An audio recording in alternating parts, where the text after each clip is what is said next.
Welcome back to JOHS Literacy Bites, where every teacher can become a literacy teacher in 5 minutes or less.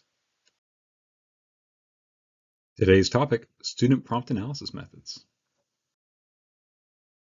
We've wrapped up part 2 of our Write On microlearning series and are about to start part 3. You might remember a feedback form you filled out a couple of weeks ago with a QR code about challenges you faced when implementing structured writing prompts in your classes. And one of the common pieces of feedback from several teachers was about students misunderstanding or failing to fully read the prompts you're asking them to respond to, which I get. I mean, how frustrating is it to work so hard on a prompt only for your students to rush through it and write something that's off topic or underdeveloped? But hopefully some of these strategies from today's session will help with that as we explore some student prompt analysis methods, or what I affectionately call S.P.A.M. Before we get into that, let's review last week's learning.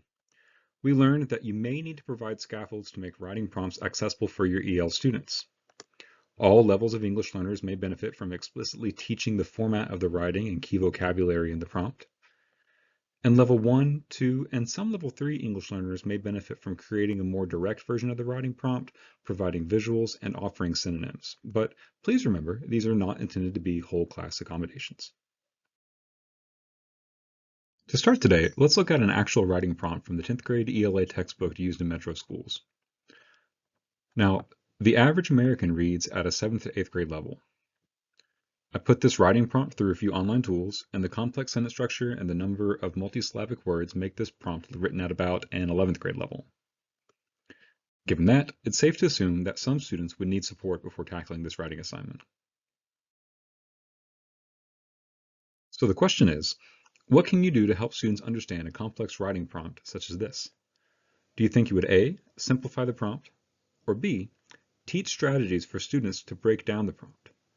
Please pause the video and discuss when A or B would be appropriate.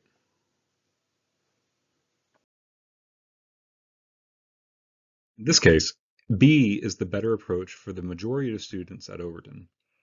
First, we want to teach students how to think independently, and anytime you can teach a student to internalize a strategy or process that helps lead to that independence, then go for it. But more so, our students deserve to be challenged with grade level work, and one way you can provide our students with a rigorous education with high expectations is by seeing what they can do when given a complex task in a writing prompt. Enter S.P.A.M, Student Prompt Analysis Methods. These are methods that we can teach to students so they can create routines for breaking down prompts, giving students space to process information within writing prompts and respond accordingly. On this topic, you know who loves S.P.A.M? Math teachers. It's common practice for math teachers to explicitly teach students to break down and process word problems, which have a lot in common with writing prompts and how they are structured. One way we see this in a math classroom is the 3 reads protocol. Here, students read the word problem for context, asking themselves what the problem is about. Then they read the problem again, looking at the numbers, trying to understand the quantities and the relationships. Finally, they read to determine what mathematical questions could be answered and create an equation based on the word problem. Another S.P.A.M strategy in math is cubes, where after a first read of the word problem, students circle the important numbers, underline the question, box keywords, evaluate what to do and form an equation, and then solve the problem and check their work. But S.P.A.M isn't just for math teachers. Any subject area can teach students to purposely break down writing prompts and ensure they respond to the prompt in the intended manner. 2 ways all teachers can do this are by having students make do-what charts and asking students to respond to guided checks for understanding and paraphrasing important parts of the prompt. Here are the steps for a do-what chart. Let's look again at the prompt from the 10th grade ELA textbook. As step 1, ask students to do a first read to get the gist of the whole prompt. Next, have students identify the portion of the prompt that tells them what to do. In this case, that would be the last 2/3 of the prompt. Notice how each sentence in this section begins with a verb.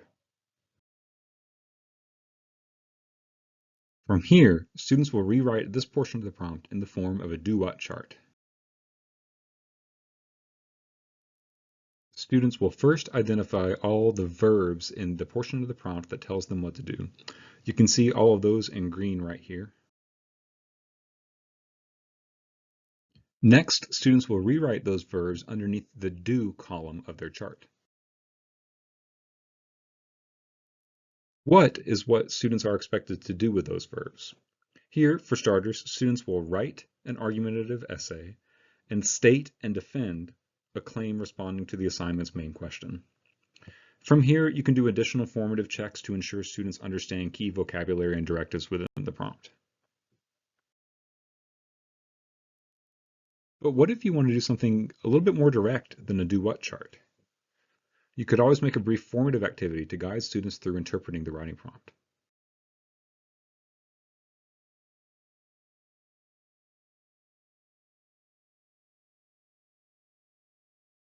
Let's look again at the prompt we've been using. When making a guided check for understanding, ask yourself a few questions. First, what's the most important part of the prompt? Ask students to identify this and put this section in their own words. Second, what could potentially be confusing for students? Ask clarifying questions that may help lead them to understanding. Third, what parts of the prompt could students overlook? Call your students' attention to certain details. So from those questions, you could create a handout or assignment like you see here. In particular, I really like including a question about paraphrasing an important part of the prompt. If it seems like a pain for students to do this, remember that's really a good thing. We often want students to slow down and process information. As an example, check out this guided check for understanding from Overton's own Taylor Ulrich that she used to ensure understanding of a recent writing prompt.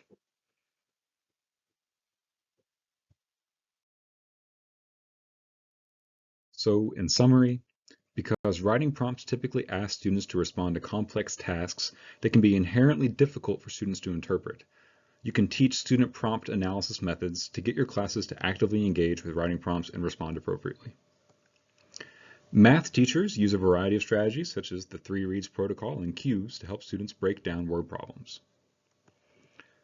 All teachers can use do-what charts and guided checks for understanding with paraphrasing to teach students to process information within complex writing prompts. As a bridge to practice, please discuss these questions with your colleagues. Which of your upcoming assignments require attention to detail from students in order to understand the task at hand? And what strategies can you use to ensure students process and respond appropriately to the prompt or directions?